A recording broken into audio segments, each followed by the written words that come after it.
Hello. So in your kit, you either got your requested gingerbread house or your requested snowman.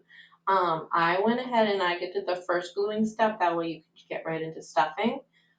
If there's any holes or gaps that got missed, I'll show you how to kind of close those off. If you have a snowman, your stuffing hole is in the bottom. And if you have a gingerbread house, your stuffing hole should be in the roof on one side. So everybody got their stuffing, and you may not need us all of it, but I wanted to make sure you had enough.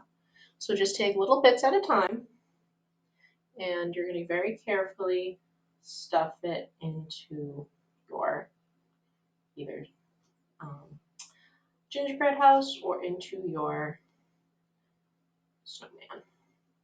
Then everybody is going to, you can kind of fluff it around, make sure it's in there where you want it. Then in your bag, it's not filled yet because I didn't want, if I fill it, this is gonna have glue in it.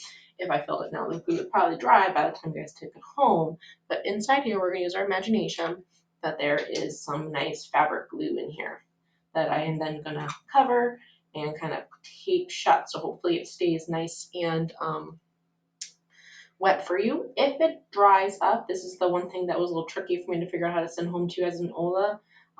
The dollar store sometimes has like nice dollar tacky glues, or any types of fabric glues would be good for these. Regular glue would work too. It just wouldn't dry as nicely, but again, whatever works. Just don't use a glue stick. That probably is not going to work. Or if a grown-up could help you with some hot glue, you probably could hot glue it closed. However, we're going to use our imagination and pretend, and hopefully the glue has survived. So what you're going to do is you have your little glue stick. This is what your popsicle stick is for.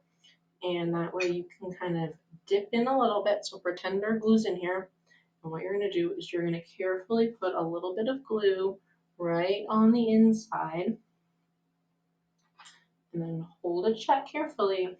And then using your paper clip, kind of help keep that section closed while you decorate. Once that's dry, you can take it off, obviously. And if you want to put something there, you can put something there then. If you have any accidental kind of holes in your areas, just be careful.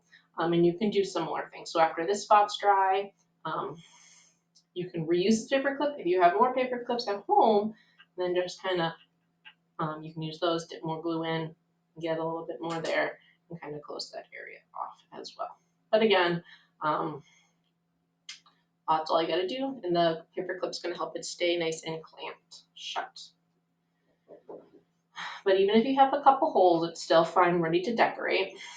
So in your kits, you all have a string.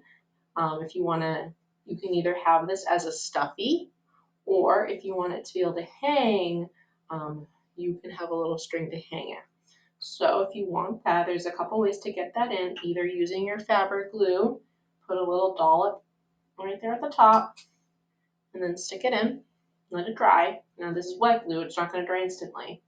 Or if you have a grown-up who knows how to sew and has like a thicker eye of the needle to get the yarn through, they can always sew it through, or using different threads and stuff. Whatever works for you guys at home. But the easiest way to do it would be to just dip it in some glue, put it down here, and then just let that dry. So I'm gonna let that sit there, because I'm gonna wanna have mine hang up. Then in your kits for decorating, you have a white piece of felt, a pink, a red, an orange, a yellow, a light green, and a dark green, a blue, a purple, like a blacky kind of brownie color, and you have a gray. If this isn't like dark enough for you, if you really wanted black, black, black, you can always just take like a marker and kind of color on top of it. So that's what you get to decorate with. I have a little scrap here of purple to kind of show you some ideas to do. You're welcome to just kind of free eyeball, kind of cut your shapes. But sometimes for me, and I find that students doing the felt projects, they have trouble with that.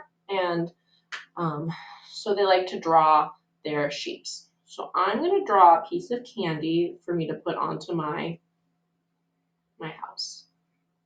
Another reason why it'd be a good idea to dry your shape first is because cutting felt can be tricky. So if you draw your shapes and you get all the shapes that you want to decorate with, that way when a grown-up has some time, they can help you with cutting really quickly if you have all of your decorations ready to go. But the best way to cut felt is you open up your scissors and you cut all the way down here at the end. Um, and that's why if you have your lines and you're having trouble with this, a grown-up can kind of help you. Plus, it's easier to see what you're cutting if you have some cut lines.